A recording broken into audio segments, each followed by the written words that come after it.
Prelims 2026 अभी तक UPSC history का सबसे ज्यादा टफेस्ट प्रीलिम्स रहा है, इसमें कोई डाउट नहीं।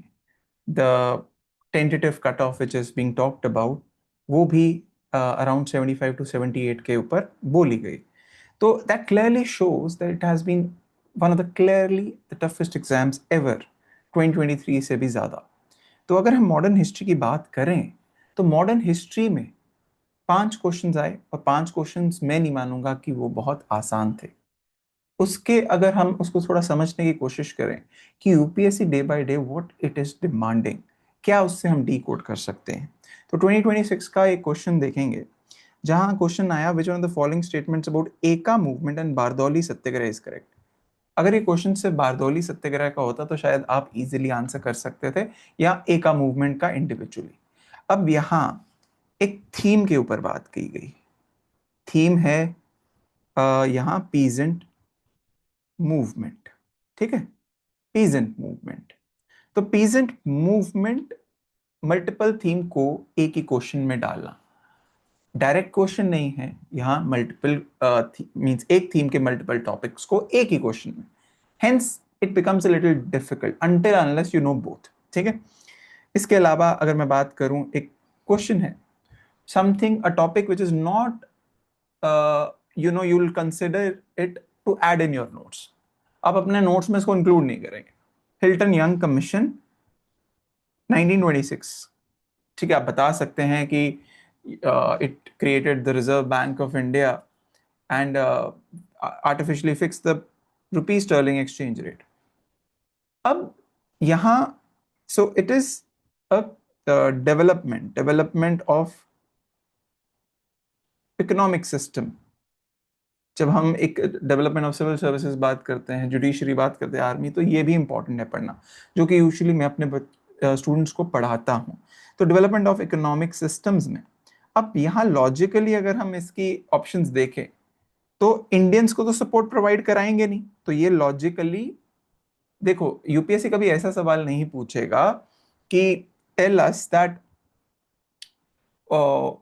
how British supported it in modern Indian history. नहीं, he'll talk about the exploitation, how British exploited India, and hence B को बहुत easily preventing depreciation of rupee.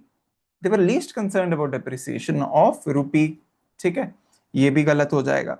तो aiding remittances because कि अब they were sending remittances back to their country so that its value is significant। जैसे आज India एक रेमिटांसेस India में आते हैं, उसी तरीके से तब Indian money used to be sent back to England. So uh, लेकिन ये सवाल again it's not a very common question which had come in 2025। Then we had a question on which of the following factors contribute to the formation of forward bloc by Subhash Chandra Bose in 1939। अब ये evolution की बात कर रहा है forward block.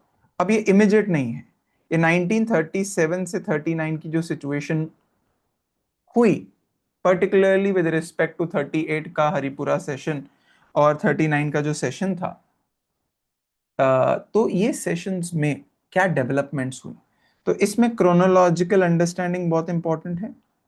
And secondly यहाँ plus personality based बहुत important.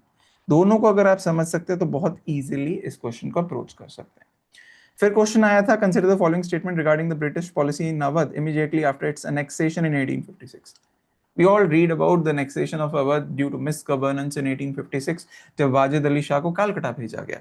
But हम ये नहीं जानते कि वहां ताल्लुकदार को क्यों डिस्पोसेस किया गया, समरी रेवेन्यू सेटलमेंट क्या थी, इस एस्पेक्ट को टच करता है। तो it goes a step beyond, so it goes into details. Hence, I won't say that it was a very direct question either। The final question in 2026 from modern Indian history एक unique था, एक assertion दी थी। Assertion थी कि the genesis of political alliances based on community lay in the very nature of the Montague-Chelmsford reforms 1919। 1919 के Montague-Chelmsford reforms, जिससे government of India act 1919 इवेंचुअली पास हुआ, प्रेजेंट किया गया। अब which of the following statement support the above assertion. देखो, genesis of political alliances based on community lay in the very nature। अब यहाँ आपको असर्शन को 2 बार पढ़ना पड़ेगा, फिर देखना पड़ेगा कि ये स्टेटमेंट उसको सपोर्ट कर रही। इस केस में तीनों स्टेटमेंट उसको सपोर्ट कर रही, इजीली डिराइव किया जा सकता है। बट यहाँ एक आ जाती है चीज कि असर्शन एंड रीजन का जो क्वेश्चन काइंड है वो नेचर चेंज हो रहा है। And this question is not very direct nature of 1919 act के ऊपर नहीं पूछा गया। It's rather if you know about the features of 1919 act, वो प्री रिक्विजिट है, और फिर आप देखोगे कि ये जो स्टेटमेंट्स है क्या वो सपोर्ट कर रहे हैं उस assertion को। तो this is the change in nature. And if I compare it with 2025, I would say they were more direct in nature questions. 2025 के क्वेश्चन काफी डायरेक्ट थे, बट नंबर ऑफ क्वेश्चन ज्यादा थे। 8 questions, you had 8 questions with 16 marks, 16 marks के question, easy question, जहां non cooperation movement अकेले, non cooperation movement से ही नियरली 4 सवाल निकलते। 4 questions. Consider the following statement respect of the non cooperation movement, easy question है, स्ट्रेट फॉरवर्ड है। Consider the following statement about with regard to non cooperation programme, easy question, direct, straightforward. Non cooperation की मैं पहले बात करूंगा। ये Chauri Chaura incident हुआ, उसका लीगल डिफेंस किसने प्रोवाइड किया?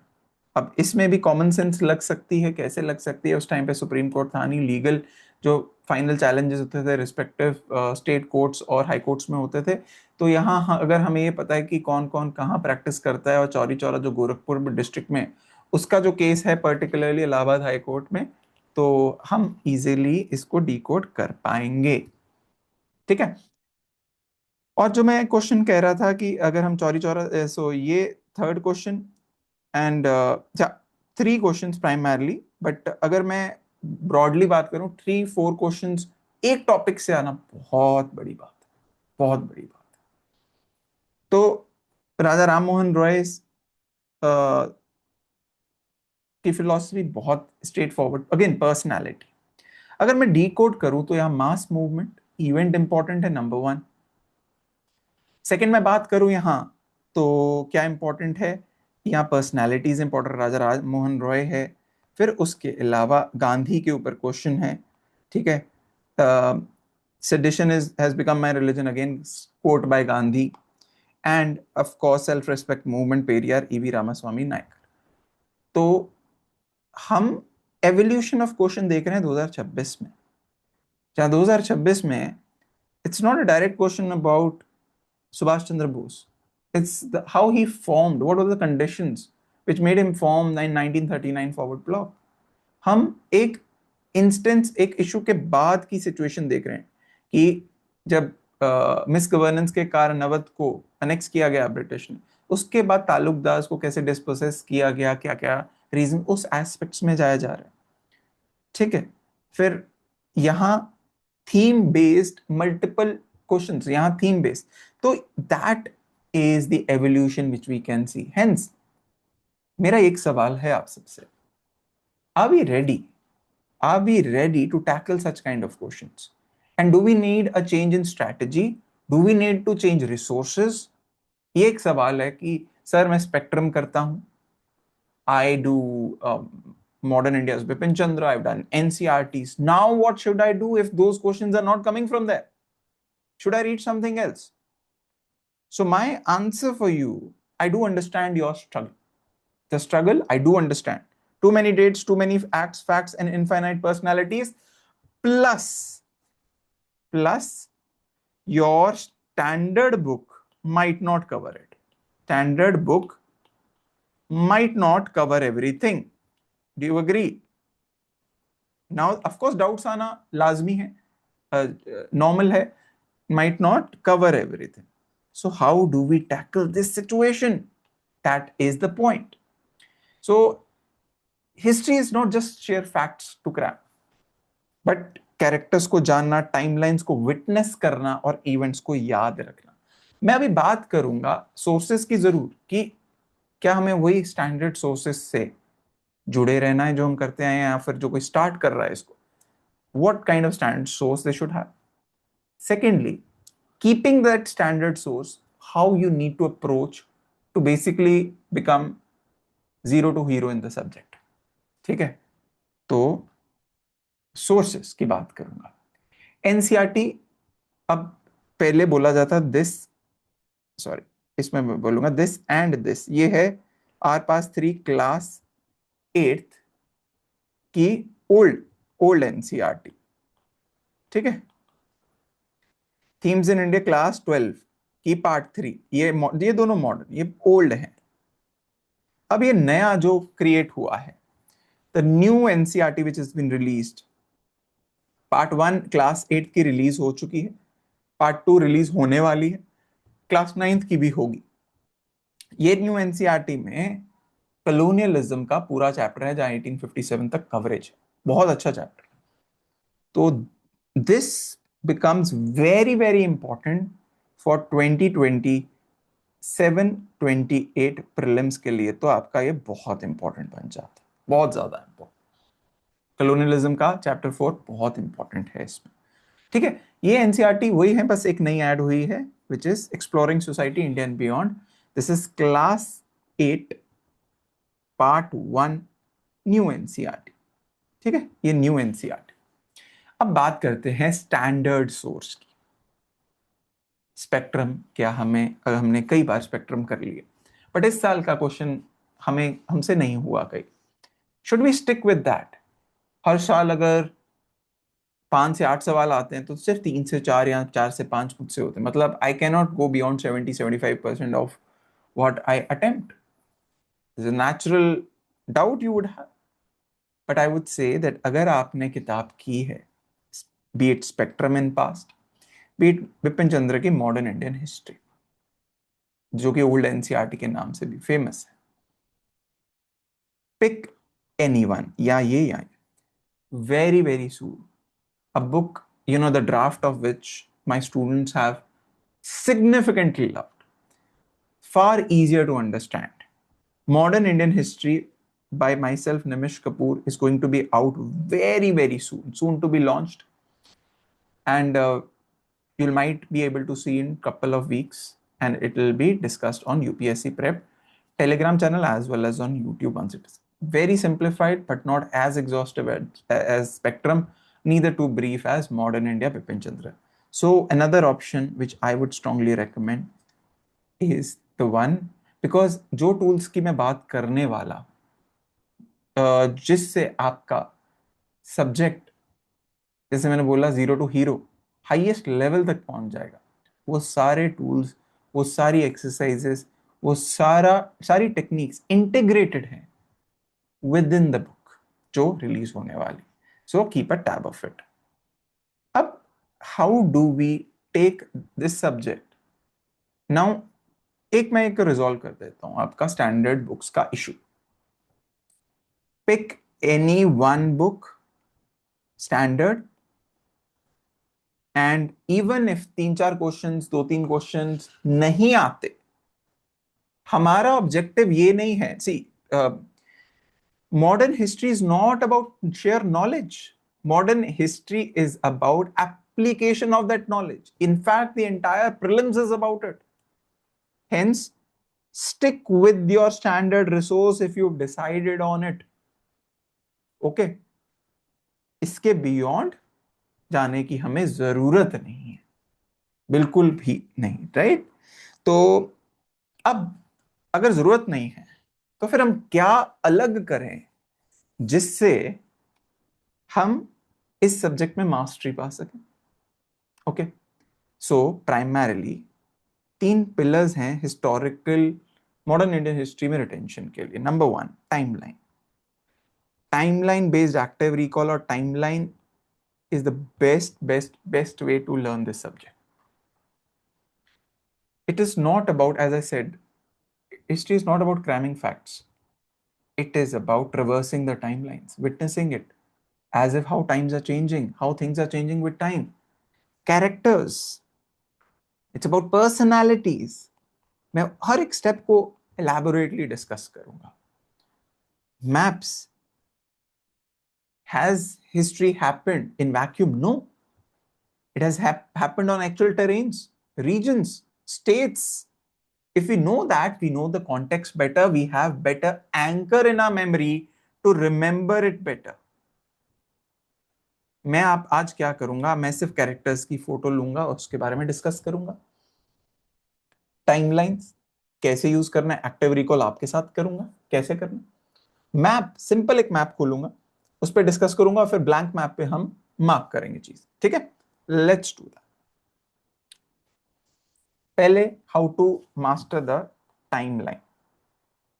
अब देखिए, जो when we let's say you reading spectrum, okay, अगर आप स्पेक्ट्रम पर, बहुत कॉमन चीज है, very bulky book, you gone through. अब when I do passive reading, 2 बार 3 बार 4 बार, usually this retention, even after 3 to 4 reads, you will find 20% retention with passive reading. Reading अपने आप में एक पैसिव एक्सरसाइज है, बट जो असली में आपका वैल्यूडेशन करेगी वो है एक्टिव रिकॉल. बट ये रिकॉल का बेस्ट तरीका है to as a beginner and even at the advance stage to become significantly strong in this subject is with the timeline method. And we've seen the result that retention within after 1 to 2 reads with active recall is as good as 80%. 80% तक improve हो जाता है जो retention आपकी passive reading 3 से 4 बार करने में भी 20%. Okay, then we execute it like at our own level after every chapter. हम timeline based active recall practice करते हैं.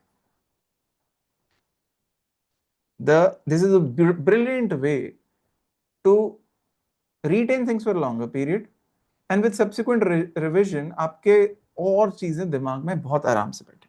Reviewing through PYQs, practice tests, full length tests, and you'll see the result for your own self that how you have advanced in this subject.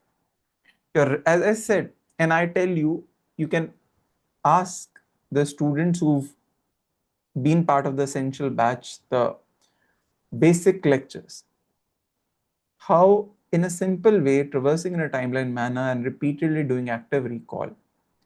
At the same time, उनको हम execute through live आपको recall करा के और फिर daily practice test से with in a matter of very limited time you will be become excellent in this subject. Let's practice active recall. करना कैसे है, let's do this hands on.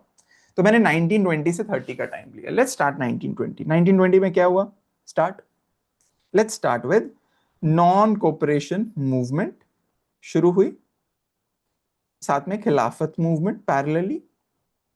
ठीक है, राइट, इमीडिएटली ये दिमाग में आया. Anything else? Okay, 1920 we can say CPI Tashkent में फर्स्ट फॉर्म हुआ, वो भी साथ में लिख सकते. ट्रेड यूनियनिज्म का भी टाइम हम यहाँ डिस्कस कर सकते हैं. ठीक है, 1922 की मैं बात करूंगा, Chauri Chaura incident, and finally क्या हुआ, नॉन कोऑपरेशन विड्रॉ कर लिया गया. ठीक है, 1923 स्वराज पार्टी.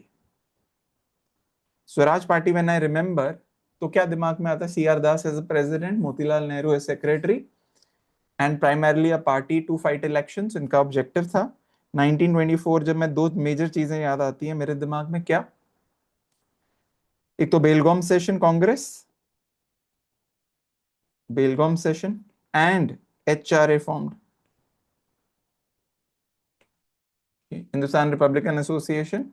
बेलगाम सेशन इसलिए फेमस है कि Gandhi only time when he was the president of Congress, and यहाँ एक्चुअली कैलकाटा एग्रीमेंट को अप्रूव किया गया, which is basically Swaraj party can fight within Congress at the elections.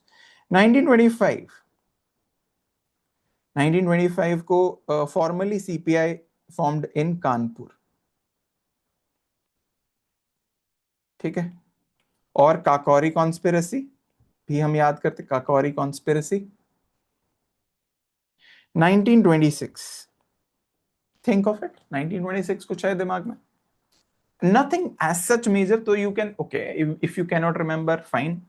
1927 तो हम know about Butler Committee, and Simon commission. And एक और चीज हुई थी उस टाइम पे, Birkenhead challenge. 1926 basically, if you remember, नौजवान भारत सभा, भगत सिंह। 1928 तो साइमन गो बैक। उसके बाद there was all party conference, then Nehru report. ठीक है, remember Nehru report, dominion status demand किया। 1929 तो बहुत ही इंपॉर्टेंट ईयर था, very important year, and we know it for primarily there was Delhi manifesto, like in November of the year, very important. And finally it was the Lahore Congress session, Purna Swaraj. And 30, we all know 30 is famous for Dandi March. With that, along with that, the civil disobedience starts. ये broadly है. And this, if exercise you do, easily history आपके tips पे आ जाएगी. Then you can, with time, you can even do fillers in between. After every chapter अगर आप ऐसे करेंगे, I tell you history would be a cakewalk for you. And I tell you how timeline would also help you in questions. Now this is the question in front of you. ये है question 2025 का prelims question. Question है, subsequent to which one of the following events Gandhi ji, who consistently opposed untouchability and appealed for its eradication from all spheres, decided to include upliftment of Harijans in his political campaign? तो सबसे पहले हरिजन campaign कब शुरू किया गया उन्होंने? 1933. ठीक है, ये डेट अब टाइमलाइन से मुझे ये पता है, अप्रोच से 1933. पूना पैक्ट कब हुआ? 1932. Ambedkar, Gandhi, Gandhi Irwin agreement, Delhi pact 1931. अगर मुझे एक्टिव रिकॉल से बहुत बेसिक तरीके से, arrest of Congress leadership time of quit India तो बहुत देर बाद है, 42. प्रोमलगेशन गवर्नमेंट ऑफ इंडिया एक्ट, जैसे नाम बता रहा है, 1935. तो आफ्टर विच इवेंट, ये 33 का किसके बाद? 32 के बाद, पूना पैक्ट के बाद, ए आंसर. टाइमलाइन आपको बहुत इजीली हेल्प करती है श्योरिटी से करेक्ट आंसर. ये टाइमलाइन आपको मेंस में GS1 आंसर राइटिंग में एक क्लैरिटी लाती है. What were the events that led to Quit India movement? Point out its results. तो हम बेसिकली 1940 से 42 के इवेंट्स को डिस्कस कर सकते हैं. ऑगस्ट ऑफर 40, इंडिविजुअल सत्याग्रह, क्रिप्स मिशन पे तो बहुत एम्फोसाइज करो. 42 उसके फेलियर था, इमीडिएट रिजल्ट बना क्विट इंडिया मूवमेंट. तो यहां भी क्रोनोलॉजी, ये एक प्रीवियस ईयर क्वेश्चन है मेंस का. Since the decade of 1920s, the national movement acquired various ideological stands and thereby expanded its social base. ये तो हमने क्लियरली थोड़ा सा समझा पीछे. 1920s में कम्युनिस्ट देख लिया, एक non cooperation non violent movement देख ली, स्वराज पार्टी देख लिया, which is parliamentary politics. We saw the revolutionary movement, HRA. मैंने एक और चीज बात, ट्रेड यूनियनिज्म की बात की थी. अरे एक्टिव रिकॉल से तो मैं ये भी बता सकता हूं कि कौन से आइडियोलॉजिकल स्ट्रैंड्स डेवलप हुए 1920s. Bring out the constructive programs of Mahatma Gandhi during non-cooperation movement and civil disobedience. Chronology, अगर मेरे दिमाग में है, I can actually discuss about it. So memory is the diary that we all carry about with us, and that I tell you will be extremely helpful if you integrate this active recall through timeline. The memory will stay for longer, and it won't be an effort to retain but a joy to retain, because it will be very easy for you. Now character based learning बहुत important है, connecting ideologies and actions to historical personalities. Gandhi, एक example लेते हैं, Mahatma Gandhi. Character based हम समझ लें. Okay, सबसे पहले की टाइमलाइन इनका, 1869 बॉर्न, तो 1893 से 1914 कहाँ? South Africa phase. इसमें हम आगे डिवाइड कर सकते हैं. 1915 onwards arrival, first experiments 1917 and 18, तीन जो हैं, Champaran, Kheda and Ahmedabad mill strike. 1919 Rowlatt satyagraha, first major satyagraha he led. Thereafter 1920 non cooperation Khilafat, and gradually ये तो हो गया कॉन्ट्रीब्यूशंस। फिर इनके philosophies, beliefs,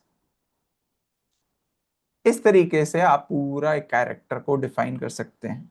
writings, organisations he created, बहुत वास्ट है इस पे। तो this is how you can actually decode a character entirely. Similarly एक आपके लिए exercise, title also known as father of modern India बोला जाता है किसको? राजा राम मोहन रॉय को। ऑर्गेनाइजेशंस, आत्मीय सभा, ब्रह्मो समाज, मिरातुल अखबार इन पर्शियन, जर्नल्स, संवाद कौमुदी, संवाद कौमुदी इन बंगाली, ठीक है। कोर आइडियोलॉजी मोनोथीज्म, क्या करते थे? Oppose sati, rationalist. इस तरीके से आराम से आप इस decode such personality easily recall हो जाएगा आपको, ये through personalities also. Now comparative analysis UPSC really tests, specially mains. So Dr. Ambedkar on one side and Mahatma Gandhi on the other. You can actually discuss their beliefs. This I want you to do at your own end. Their belief on democracy, their belief on economics, especially the factor, the caste. Okay, their belief on uh, English education, Swaraj. So यहाँ कई conflicts हैं, right? तो caste being dominant but others also, तो comparative analysis is a very good way to remember who among the following was the. So ये आपको personality, self respect movement, Periyar, E V Ramaswamy Naicker का straightforward question आया। A personality but with timeline, 2026 का question है, ये 2025 का question. Bose fail to win the confidence of Mahatma Gandhi, तो ये मतलब easy question. Communists, if you know, if you followed timeline 37, 38, you see that communists have been supporting Congress particularly because 38 Bose was the president of the Haripura session and Tripuri also they support. So यहाँ 3 eliminate हो जाता है, 1 2 4 correct है। So this is how personalities become. Now context, ये देखो महात्मा ज्योतिराव फुले 2025 का mains question. Personality अगर आपको पता है कि writings and efforts of social reforms, if you would have worked the way I told you, very easy for you to answer this. Then there's a question on comparative analysis जो मैं बात कर रहा था. What was the difference between Mahatma Gandhi and Rabindranath Tagore in their approach towards education and nationalism? दोनों का comparative. Highlight the difference in the approach of Subhash Chandra Bose and Mahatma Gandhi in struggle for freedom. ठीक है, तो ये भी एक बहुत बहुत बहुत इंपॉर्टेंट हो जाता है, राइट? तो करते हैं third, map based visual learning. कोई भी मेजर इवेंट, सिग्निफिकेंट इवेंट को अगर हम मैप पे समझे तो बहुत आसान है। पहले तो ये इंडिया, अगर आप मेंस का सिलेबस लिखते हैं कि it is middle of 18th century till present, तो middle of 18th century 1750, what was India like, what were the regional powers, तो this gives a very clear picture. आपको ये चीज समझ लग जाएगी कि Maratha was a dominant power. So what we derive special में Marathas, Marathas, I can clearly see, is a dominant power. Okay. Then you can see there is rise of regional states. Why? Because Mughals are limited now. ठीक है. So I'm getting a rather clear picture with this, and I can get to can understand who are the major players. Maratha, Hyderabad, Mysore, Bengal certainly. Awadh is important. Rajput, Sindh, Punjab. So these are some of the important players at this time. अगर मैं 1857 revolt का map देखूं तो मुझे एक चीज clear हो जाती है। क्या क्लियर होती है? कि ये मेजर सेंटर्स है गंगा यमुना द्वाब वाला रीजन, गंगा यमुना द्वाब रीजन। यहाँ इट वाज रिस्ट्रिक्टेड लार्जली है दिल्ली, मेरठ, बरेली, लखनऊ, फैजाबाद, कानपुर, झांसी, ग्वालियर, आरा। इससे बियॉन्ड तो मेजर सेंटर्स थे ही नहीं। And plus in this map if you can club multiple, so what we've done is इसी पे you can come across Sepoy revolts before 1857, okay, before 18 Barakpur, etc., Vellore the first one, revolts led by petty chiefs and princes before 1857, Jabalpur, etc., Kittur, tribal revolts before 1857, Munda, Santhals, have Khonds, Chuars, etc. तो this way you can very easily आपका एक ही जगह 1857 tribal civil uprisings you can do through mapping.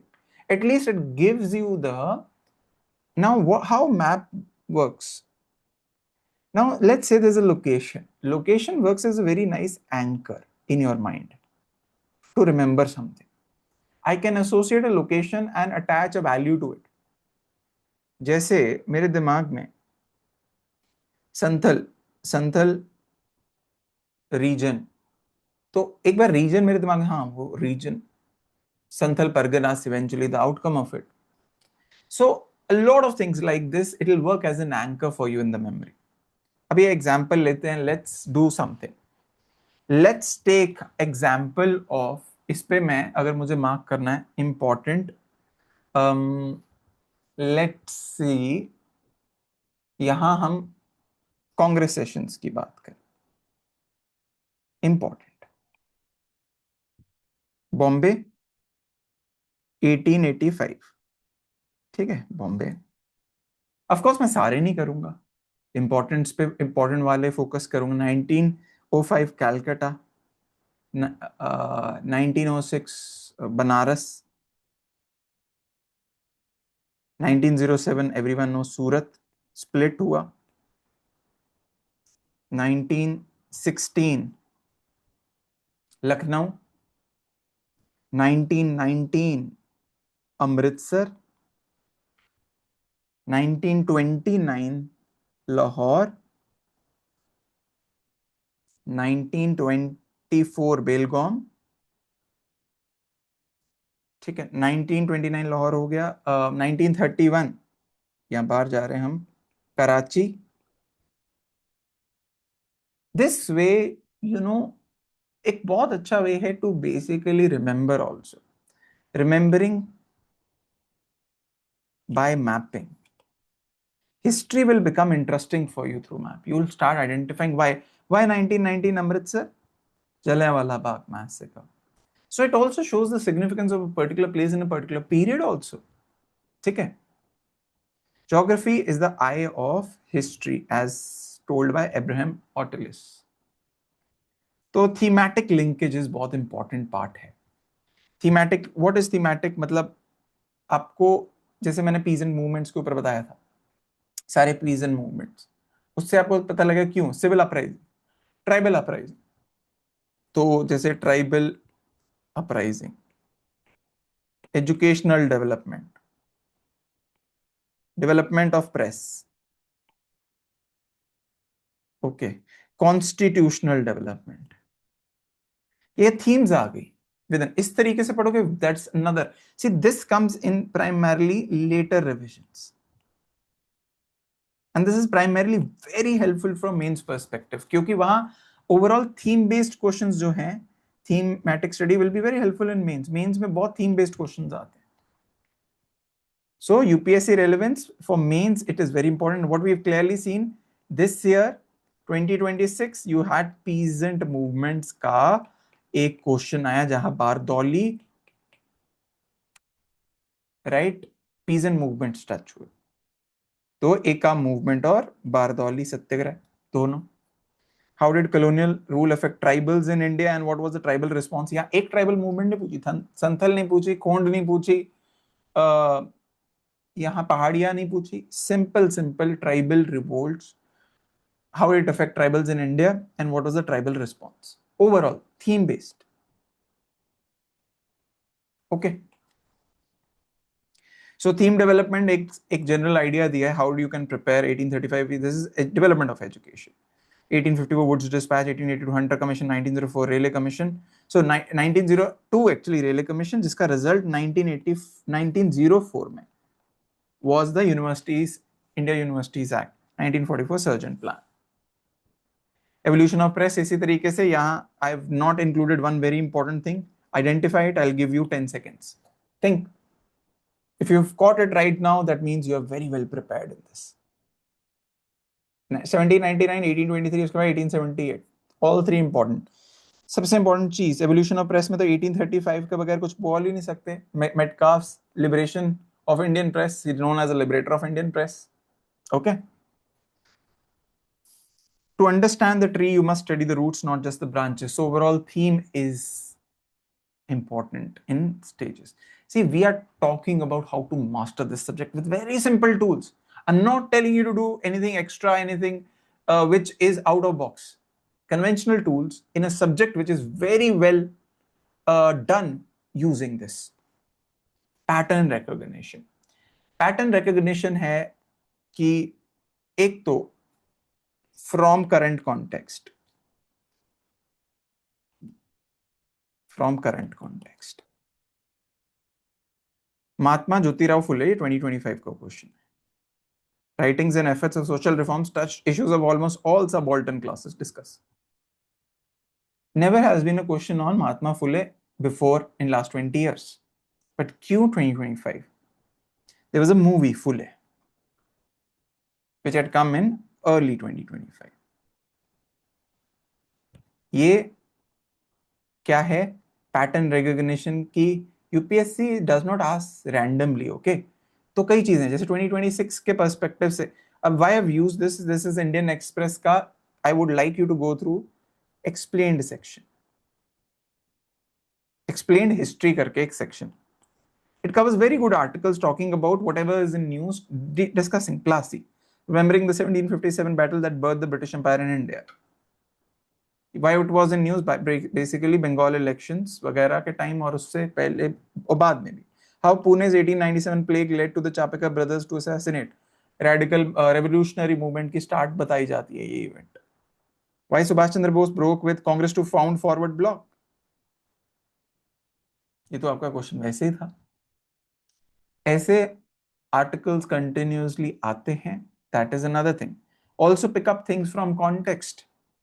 Like 150 years of celebration, 100 years of celebration of an event. That also becomes important. Pattern plus PYQs become a very important anchor in pattern recognition. It helps you. Now what we've analyzed, 2026 say that we are moving into the application of knowledge. Hence, if we keep the same book, standard book, but if we have sufficient knowledge, the tools, we can actually derive answers easily. If we know what's happening in timeline, overall story understanding, overall thematic understanding, personalities we understand, we can easily answer even though we might not have specific knowledge. So one last thing I'd still say that MCQs are equally important, be it PYQs and be it the practice. Mistakes made in mocks create powerful memory hooks. Now this means that only when you review your mistakes, not just do the paper and move on. Reviewing it is very important because then only it will become a memory. ऐसा नहीं है आपने paper दिया, आपके number आए 30 wrong you never saw. उसका कोई use नहीं है. I've seen people who said, sir, I've given 100 mocks, but I couldn't clear pre. Problem is not the number of mocks. Problem is the times you've gone into your mistakes seriously, worked on it, and overcame that. Okay. Success is neither magical nor mysterious. Success is a natural consequence of consistently applying basic fundamentals, what we've discussed right now. So journey begins now. Mastering history for civil services isn't overnight. मैं नहीं ये कह रहा कि ये कर लो जो 2 दिन में हो जाएगा, नहीं. But right effort will lead to right result. It is a compound effect of timeline, maps, pattern recognition, active recall applied daily, regularly. Will be cakewalk. अगर इस साल 15 क्वेश्चंस आए हैं ancient and medieval, Could be 15 questions next year from modern also. That means 30 marks. Do you want to lose that marks when the cutoffs and the paper are becoming so difficult? No. Hence, let's prepare this subject, master this subject the way we've discussed, and make sure that we get significantly good marks and it becomes the stepping stone for entering mains and doing well there as well. I hope this session helped you. And for more such sessions, subscribe to upscprep.com. Thank you so much.